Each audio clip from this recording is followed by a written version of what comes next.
அனைவருக்கும் வணக்கம். ஓம் சாய்ராம். ஜெய் ஜெய் சாய்ராம். குருவே சரணம். குரு கடாட்சம். அளவுக்கு அதிகமான ஆடம்பரம் மன அமைதியை கெடுக்கும். எளிமையான வாழ்க்கையே மகிழ்ச்சியை கொடுக்கும். இல்லைங்களா? இப்போ மன மகிழ்ச்சி எதனால கெடுதுன்னு யோசிங்களேன். அடுத்தடுத்து நாம இந்த ஆடம்பரத்தை நோக்கி போய்கிட்டே இருக்கிறதுனால தான் மன மகிழ்ச்சியானது கெடுகின்றது இல்லையா? ஆடம்பரத்தில் எதுவுமே இல்லையே. எளிமையாக வாழ்ந்தாலும் சந்தோஷமாக வாழ வேண்டும் இல்லையா?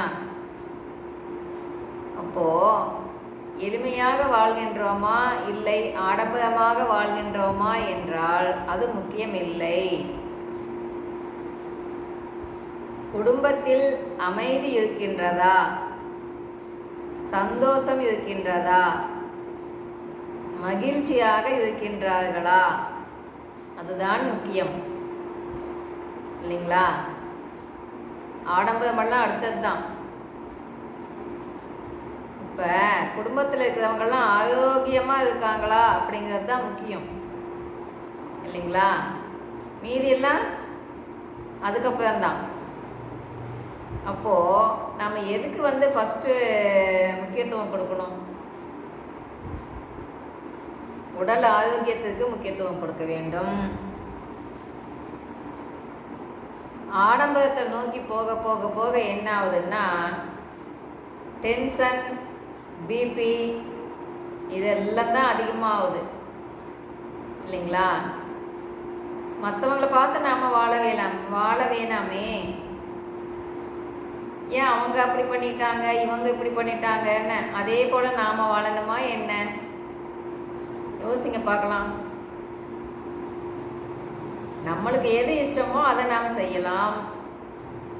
நம்மளுக்கு எது பிடிக்குதோ அதை நாம் செஞ்சுக்கலாம். நம்மளுக்கு பிடித்த மாதிரி நாம் வாழ்க்கையை வாழலாமே. அது ஏன் தோண மாட்டேங்குது சொல்லுங்க பார்க்கலாம். மற்றவங்கள் போலவே நமக்காக நாம் வாழ்கின்றோமா இல்லை மற்றவர்களுக்காக நாம் வாழ்கின்றோமா சொல்லுங்க பார்க்கலாம். நமக்காக தானே வாழ்ந்துட்டு இருக்கோம். அப்போ நம்ம இஷ்டத்துக்கே எல்லாம் செஞ்சுக்கலாம் இல்லையா? மற்றவங்களுக்காக அவங்களெல்லாம் பார்த்து திருப்தி அடையணும், மற்றவங்களெல்லாம் பார்த்து திருப்தி அடைய வேண்டியது அவசியமா இல்லை நம் செயலை நாம் செய்யும்போது நாம் திருப்தி அடைய வேண்டியது அவசியமா சொல்லுங்க பார்க்கலாம். ஏன் எல்லாத்துக்குமே ஆடம்பரத்தை பார்க்க போய் அதில் தான் எல்லா வீட்லேயுமே சண்டையே ஸ்டார்ட் ஆகுது இல்லைங்களா? வெளியில் சந்தோஷமோ மகிழ்ச்சியோ ஆடம்பரத்தில் தான் மகிழ்ச்சி என்பதோ கிடையாது. உள்ளுக்குள்ளே தான் இருக்கு. அதை நாம் புரிஞ்சிக்கணும் இல்லைங்களா? உள்ளுக்குள்ளேயே வச்சுக்கிட்டு எல்லாத்தையும் வெளியவே தேடிட்டு இருக்கோம் இல்லைங்களா? அப்போது முடிஞ்ச வரைக்கும் நாம் மற்றவங்களுக்கு உதவி பண்ண வேண்டியது மிக மிக அவசியம். மேலே மேலே மேலே மேலே அது எல்லாத்துக்கும் நம்மளுக்கே நாம் செலவு பண்ணிகிட்டு இருக்கோம். மேலே மேலே அதை வாங்கணும் இதை வாங்கணும் சேமித்து வைக்கணும் இப்படியே போய்கிட்டு இருக்கும்போது மற்றவங்களுக்கு உதவி பண்ணுற குணம் கூட நம்மளுக்கு வருமானம் வராதே இல்லைங்களா? பகவான் என்ன சொல்கிறாருன்னா ஈகை குணம் மிக மிக அவசியம். மற்றவங்களுக்காக நாம் கொடுக்கும்போது அது பல மடங்காக நம்மளுக்கு திரும்பி வந்துடும். எதுவாக இருந்தாலும் சரி, ஒரு வாழ்த்தாக இருந்தாலும் சரி, பாராட்டாக இருந்தாலும் சரி, இல்லை பண உதவியாக இருந்தாலும் சரி, இல்லை அவங்களால முடியல அவங்களுக்கு ஹெல்ப் பண்ணாலும் சரி, எந்த உதவியாக இருந்தாலும் சரி, நாம் கொடுக்கும்போது என்ன ஆகும்னா அது பல மடங்காக நம்மளுக்கு திரும்பி வந்துடும். சரிங்களா? அப்போது நாம் மற்றவங்களுக்காக உதவி பண்ணுறோம், நம்மக்கிட்டேயே இல்லைப்பா, இருந்தாலுமே நாம் மற்றவங்களுக்கு உதவி பண்ணுற குணத்தில் இருக்கோன்னு வைங்களேன். அப்போ என்ன ஆகும்னா, நம்மளுக்கு எப்பப்போ பொருளுதவி தேவையோ அப்பொழுது நம்மை தேடி வந்துவிடும்.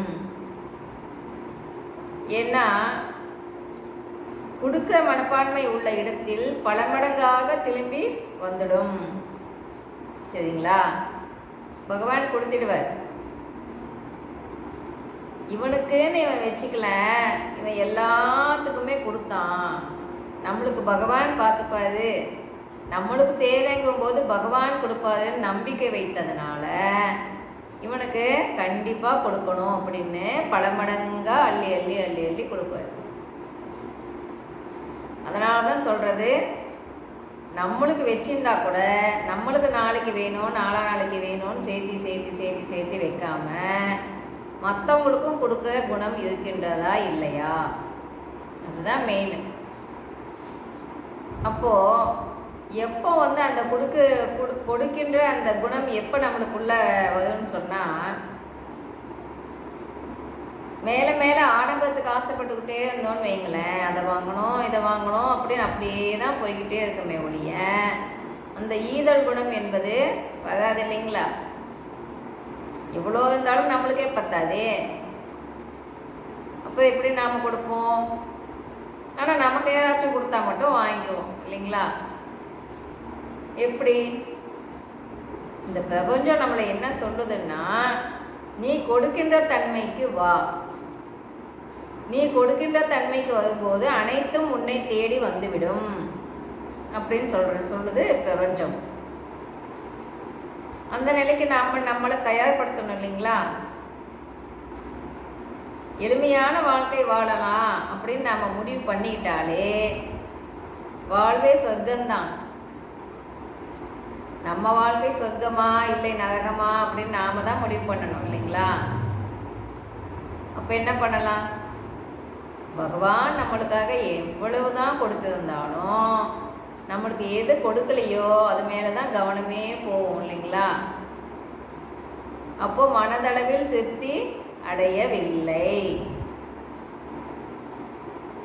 எப்போ பகவான் நமக்கு கொடுத்ததை வைத்துக்கொண்டு மனதளவில் திருப்தியாக வாழ்கின்றோமோ அப்போதான் நாம் மகிழ்ச்சியாக வாழ முடியும். இல்லைன்னா மகிழ்ச்சியாக வாழ முடியுமான்னா முடியாது. சந்தோஷமாக வாழணும் இல்லைங்களா? இப்போ யாராச்சும் கல்யாணம் ஆயிடுச்சுன்னு வைங்களேன், பார்த்தா எத்தனை குழந்தைங்க அப்படின்னு தான் கேட்பாங்களே ஒழிய நீங்கள் எவ்வளோ சம்பாதிச்சு வச்சுருக்கீங்க அப்படின்னு கேட்பாங்களா? சொல்லுங்க பார்க்கலாம். அப்போது சந்தோஷமான வாழ்க்கையே என்னன்னு சொல்கிறதுன்னா, நல்ல வாழ்க்கை எது அப்படின்னா, அது ஆடம்பரமான வாழ்க்கையா இல்லை எளிமையான வாழ்க்கையா என்பது முக்கியமல்ல. அந்த குடும்பத்தில் சந்தோஷம் உள்ளதா, மன நிறைவுடன் மகிழ்ச்சியாக வாழ்கின்றார்களா என்பதுதான் முக்கியம். மனதளவில் பணக்காரனாக இருப்பதே முக்கியம். சரிங்களா? மனசளவில் கோட்டீஸ்வரனாக இருக்கணும். பொருளுதவியே பண்ணினாதான் உதவின்னு கிடையாது. மற்றவங்களுக்கு தக்க சமயத்தில் எது தேவைப்படுதோ அதை கொடுத்தாலே உதவி தானே. ஒரு கஷ்டத்தில் மன கஷ்டத்தில் இருக்காங்கன்னு வச்சுக்கோங்களேன், நம்ம அவங்களுக்கு 4 வார்த்தை அப்படியே ஆறுதலாக பேசணும்னு வைங்களேன், அந்த டைமில் அதை விட பெரிய உதவி ஏதாவது தேவையா சொல்லுங்க பார்க்கலாம். அப்படி நம்மளால் முடிஞ்சதை நாம் பண்ணிக்கிட்டே இருக்கணும். முடியல பணம் தான் ஹெல்ப் பண்ண முடியலன்னா பண உதவி மட்டும்தான் பண்ணாதான் உதவின்னு கிடையாது.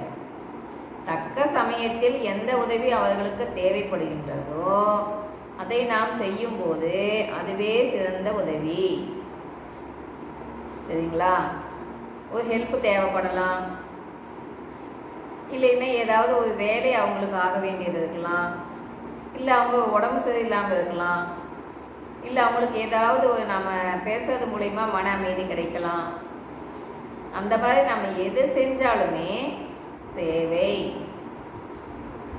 எதிர்பார்ப்பு இல்லாமல் நாம் மற்றவங்களுக்குன்னு செய்யும்போது அதுவே சேவை.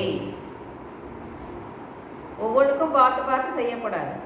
நம்மளுக்கு இது பண்ணால் அது கிடைக்கும், அது பண்ணால் இது கிடைக்கும் அப்படின்னு நம்ம பார்த்து பார்த்து செய்யக்கூடாது. அப்படி பார்த்து பார்த்து செய்யும்போது அது சேவை மனப்பான்மையே கிடையாது, இல்லைங்களா? பகவானுக்கு சேவை மிக மிக பிடித்தமானது. அந்த சேவை செய்யும் பொழுது பகவான் நம்மளுக்காக சேவை செய்ய காத்து கொண்டு இருக்கின்றார். சரிங்களா?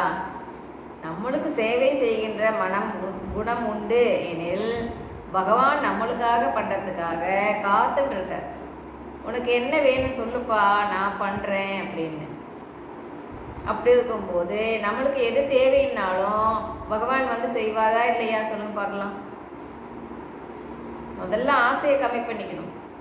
அப்போ தான் நம்மளுக்கு மன நிம்மதி வந்து அதில் தான் கிடைக்கும். ஆசையினால தான் மன நிம்மதியே இல்லை. இப்போ என்ன பண்ணலாம்?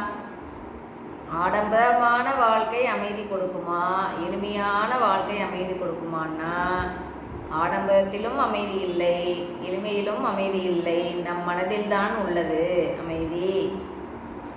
அதை நாம் உள்ளுக்குள் தான் தேட வேண்டும். மனதளவில் பணக்காரனாக வாழ வேண்டும்.